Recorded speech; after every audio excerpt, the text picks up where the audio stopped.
कुरान में एक बार फिर खुश आमदेद बात होगी सियासत की। आसफ अली जरदारी साहब साबिक सदर इलेक्टेबल्स की तलाश में हैं। कुछ जो है मुख्तलिफ कमेटियाँ बना दी गई हैं कि वो भी अब इलेक्टेबल्स को तलाश करें, ढूंढें, अपनी पार्टी के अंदर लाएँ।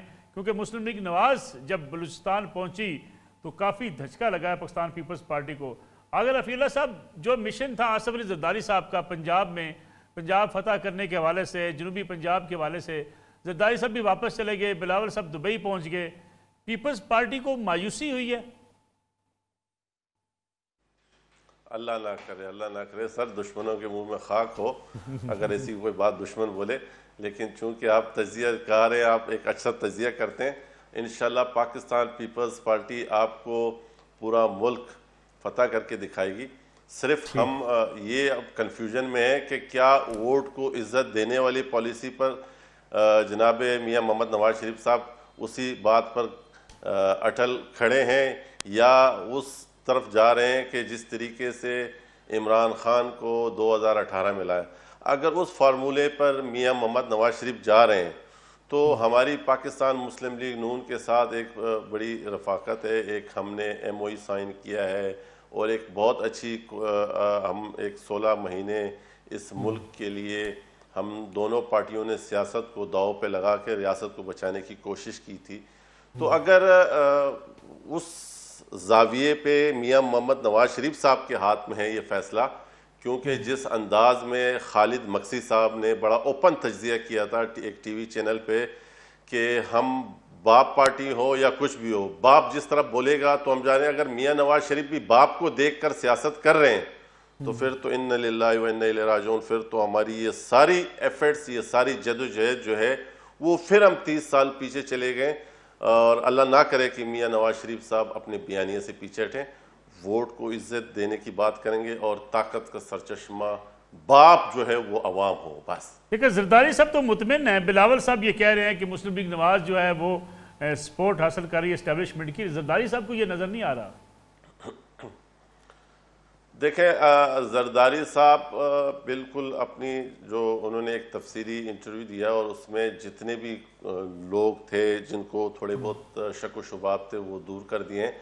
और बिलावल भुट्टो जरदारी साहब चूँकि फील्ड में उतर रहे हैं और पाकिस्तान पीपल्स पार्टी के वर्कर, पाकिस्तान पीपल्स पार्टी के जियाले और पाकिस्तान के अदर पार्टीज़ के लोग भी फिर चेयरमैन साहब के साथ मिलते हैं और जो वाक़यात और जो इश्यूज डिस्कस करते हैं तो मलिक साहब उस पर कोई भी बाशऊर आदमी होगा वो इस बात पर सोचने पर मजबूर हो जाएगा कि हर ज़िले से तमाम पॉलिटिकल पार्टी के लोग आके कहते हैं कि जी हमें ये प्रेशर है, हमें ये प्रेशर है, तो फिर कुछ तो दाल में काला है ना।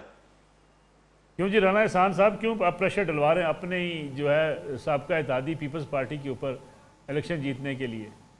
हम पे नहीं डाल सकते सर मलिक साहब, हम पे नहीं डाल सकते, उन विचारों पे डालें जो विचार कभी इधर कभी उधर। हम कह रहे हैं वोट को इज्जत दो की पॉलिसी पे चले। सबसे पहले जो है ना ये थोड़ी कंफ्यूजन है क्योंकि जो पीपल्स पार्टी का मौकफ था जब इन्होंने वो बलोचिस्तान की हुकूमत गिराई BAP के वोट लेके और वो सारे मामलात हुए, तो ये तो क्लेम यही करते हैं कि वो ऑर्गेनिक था और कोई उसके पीछे नहीं खड़ा था। तो अगर इनकी बात को सच मानने फिर तो कोई मसला ही नहीं होना चाहिए कि हम BAP के साथ जो है वो अलायंस कर रहे हैं। लेकिन उस वक्त के बाद और अब तक बहुत कुछ हुआ। 16 माह की हुकूमत आई जिसमें BAP के साथ वो सूबाई हुकूमत में थे और वफाक के अंदर हमारा एक वर्किंग रिलेशनशिप डेवलप हुआ, मिलके काम किया। और देखें आपका अलायंस उनके साथ होता है जो डायरेक्ट आपके मद्दे मुकाबिल नहीं होते। अब वजारत उज़्मा के कैंडिडेट तो BAP या MQM या JUIF नहीं है, तो आपका एक नेचुरली एक अलायंस बनता है। फिर आप उस जगह पे अलायंस करते हैं जहां आप बहुत ज्यादा स्ट्रांग ना हो, जहां आपके पास 4-4, 5-5 कैंडिडेट ना हो और मिलके जो है दोनों को स्ट्रेंथ मिले। तो ये भी सिंध में भी देखा गया, ये KPK में भी और बलोचिस्तान में भी, कि दोनों को गेन होगा उससे इस तरह के अलायंस से। तो ये वजूहात हैं कि हमारे अगर हमने सोचा। और दूसरी देखें ये सोच है इन अलायंसेस के पीछे कि हम समझते हैं कि हमने कंसेंसस के साथ मुल्क के बड़े मसाइल हल करने, और अगर हम अकेले इस मामले के अंदर बढ़ेंगे बगैर और दीगर जमातों को एंगेज किए हुए, उनको बगैर आइसोलेशन में बढ़ेंगे, तो फिर ये चीजें मुमकिन नहीं होंगी कि आप इनको हल कर सकें। नहीं महदर पंजोथा साहब, आपको अब को गिले शिकवे कम हो जाने चाहिए आपके। तो शेर अफजल मरवत साहब अब जलसे भी कर रहे हैं, कन्वेंशन भी कर रहे हैं। पीटीआई कहती थी कि हमें जलसे करने नहीं दिए जा रहे, हमें कॉर्नर्स मीटिंग भी नहीं करने दी जाती, लेकिन अब तो मरवत साहब बड़े बड़े जलसे कर रहे हैं। अब लेवल प्लेइंग फील्ड वाला गिला शिकवा तो खत्म हो जाना चाहिए आपका। बहुत शुक्रिया जी, बड़ी नवाजिश। हम तो ये गुजारिश कर रहे थे अब्दुल्ला साहब कि लेवल प्लेइंग फील्ड तो दूर की बात, हमें तो फील्ड ही नहीं दी जा रही। और ये मेरे वर्ड्स नहीं, ये पूरी कौम के वर्ड्स हैं। ये इमरान खान साहब ने 3 दिन पहले ये अल्फाज जो हैं जेल के अंदर जब उनसे मुलाकात हुई दौरान समात, जब अलकादर ट्रस्ट केस की समात हो रही, उन्होंने भी ये बात दोहराई। उन्होंने यही कहा कि देखें, एक होती है फील्ड और एक होती है लेवल प्लेइंग फील्ड, तो हम तो फील्ड से ही बाहर हैं। दूसरी तरफ अगर देखा जाए तो नवाज शरीफ साहब को बाहर लंदन बैठे हुए एग्रीमेंट हुआ और उसका हिस्सा था कि पीटीआई को फील्ड ही नहीं देनी और सारी फील्डें इनके लिए बिछाई जानी है, और वो प्रैक्टिकली होता हुआ नजर आ रहा है। सियालकोट में ये कल जलसा करें, वहां पर उन्हें पूरे प्रोटोकॉल हासिल हैं। हमारी तरफ जब कल दीर के अंदर जलसा किया गया, वहां पर बड़ी मुश्किल से मरवत साहब वहां पर पहुंचे हैं और कारकुनान के ऊपर शैलिंग बरसाई गई है। वहां पर उन्हें जलसा करने के लिए जितना उनसे हो सका, एफसी पुलिस वहां पर मौजूद थी, उन्होंने कारकुनान के ऊपर तशद्दुद भी किया और 3 तो शदीद जख्मी हुए, उनको गोलियां भी लगी। अब आज जो है, आज भी इसी तरह से सारे रास्ते बंद कर दिए गए। वहां पर करक के अंदर जो है, करक के अंदर ये दूसरी दफा जलसा होने जा रहा था। रिसेंटली जब हुआ तो उस वक्त गोलियां बरसाई गई थी। आज मोटरवे के ऊपर या आगे जहां जहां जिले के जो है वो एंट्रेंस वाले पॉइंट है, वहां पर पुलिस तैनात है। वो कहते हैं कि नहीं करने देना। क्यों नहीं करने देना? जब अदालत ने इजाजत दी हुई है तो फिर क्यों जो है वो रोका जा रहा है? अदालत के अंदर यही आईजी साहब होंगे या मुतल्लिका जो भी लोग पेश होंगे, वो जाकर कहेंगे जी कि हमने तो बाकायदा तौर पर इजाजत दी, हमने तो किसी को नहीं रोका। तो प्रैक्टिकली लोगों को तो नजर आ रहा है, कोई अंधा तो नहीं है। यहाँ पर पाकिस्तान तहरीक इंसाफ के ऊपर तो वो सारा सिलसिला जारी है, एजेंडे के ऊपर पाबंदी है। हमारे तो निशान अलाट करने के हवाले से अगले दिन जो फैसला आया है, आपने देखा कि इंटर पार्टी इलेक्शन करवाए जी 20 दिनों में, 2 महीने का वो फैसला महफूज है। और कभी चेयरमैन पीटीआई ओहदे से हट रहे हैं, कभी इस तरह की जो अफवाहें। लेकिन पंजोथा साहब, देखिए पंजोथा साहब, ये तो आपका मुतालबा था ना, जब मियां नवाज शरीफ के खिलाफ फैसला आया, आप लोगों का मुतालबा था कि उन्हें पार्टी के ओहदे से जब दस्तबरदार हो जाना चाहिए, पार्टी ओहदे से हटा दिया जाना चाहिए। उसके बाद मियां नवाज शरीफ को पार्टी ओहदे से हटा भी दिया गया। आज अगर इमरान खान साहब कन्विक्टेड हैं तो उन्हें पार्टी ओहदे से हटाना कोई इलीगल या गैर कानूनी काम तो नहीं है? बिल्कुल जी, इसके अंदर 2 चीजें हैं। एक तो आपने देखना ये होगा कि नवाज शरीफ साहब ने गाड़ियां ली जो कि वो ले ही नहीं सकते थे तोशा खाना से, और दूसरी तरफ देखें तो इमरान खान साहब ने घड़ी तस्लीम की कि 3 गुना ज्यादा रेट से हमने वो चीजें ली। फर्क आ गया। तीसरे नंबर पर वो जिस तरह से ट्रायल चलाया गया, पूरी दुनिया को पता है कि डिफेंस का मौका ही नहीं दिया गया और एक गैर कानूनी फैसला जिसको हमने चैलेंज किया, उनकी सजा सस्पेंड हो गई। अब इलेक्शन कमीशन ने भी इतनी वो फौरन जल्दी निपटाई, जैसे कि इलेक्शन करवाने के हवाले से तो कभी भी उन्होंने जल्दी नहीं दिखाई, चाहे वो केपी हो या पंजाब हो या वफाक हो।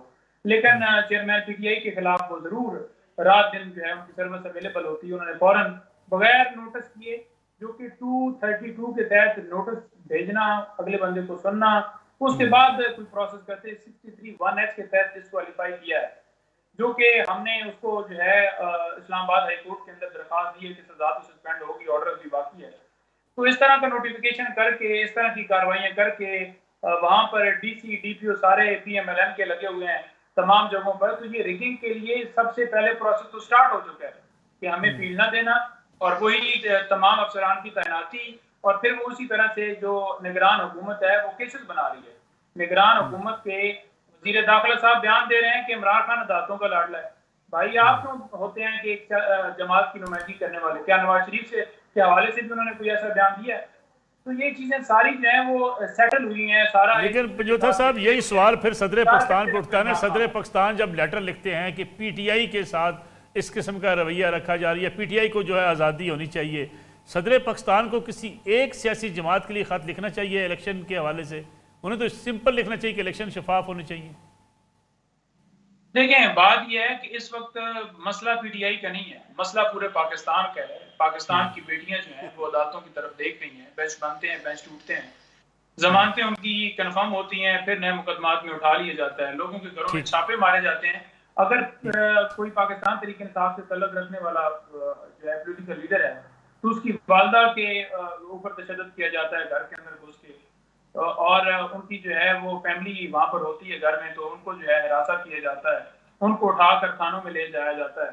तो ये इस तरह की जो एक्टिविटीज हो रही हैं मुल्क के अंदर, अगवाकारियां सिलसिले जारी, प्रेस कॉन्फ्रेंस जबरदस्ती पार्टियां चेंज, उसके ऊपर सरबराह हैं मुल्क के, उनका हक बनता है कि उस हवाले से हर शख्स का हक बनता है, वजीर आजम का भी हक बनता है। वजीर आजम को जरूरत ही नहीं थी लेटर लिखने की, वजीर आजम साहब तो खुद करवा रहे हैं, निगरान हुकूमत तो खुद करवा रही है, क्योंकि अब तो उनकी हुकूमत है।